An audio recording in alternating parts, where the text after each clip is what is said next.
Well, one of the four principal functions of the CIA is to gather intelligence and ideally forward it to the president, the users of information, the policymakers, as they say. There are other functions, however, some of them more legitimate than others. One is to run secret wars, the covert action that's written and talked about so much, like what's happening in Nicaragua today from Honduras.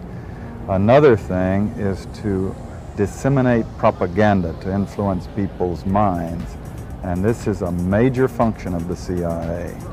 And unfortunately, of course, it overlaps into the gathering of information. You have contact with a journalist, you will give him true stories, you'll get information from him, you'll also give him false stories. For example, in my war, the Angola war that I helped to manage, 1/3 of my staff was propaganda. Ironically, it's called covert action inside the CIA. Outside, that means the violent part. I had propagandists all over the world, principally in London, Kinshasa, and Zambia. We would take stories which we would write and put them in the Zambia Time, and then pull them out and send them to a journalist on our payroll in Europe. But his cover story, you see, would be that he'd gotten them from his stringer in Lusaka, who had gotten them from the Zambia Time. We had the complicity of the government of Zambia, Kenneth Kaunda, if you will, to put these false stories into his newspapers. But after that point, the journalists, Reuters and AFP, the management was not witting of it.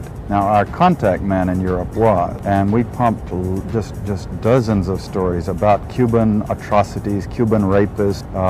In one case, we had the Cuban rapists caught and tried by the Ovimbundu maidens who had been their victims, and then we ran photographs that made almost every newspaper in the country of the Cubans being executed by the Ovimbundu women who supposedly had been their victims. But these were fake photos? Oh, absolutely. We didn't know of one single atrocity committed by the Cubans. It was pure, raw, false propaganda to create an illusion of communists, eating babies for breakfast and that sort of totally false propaganda.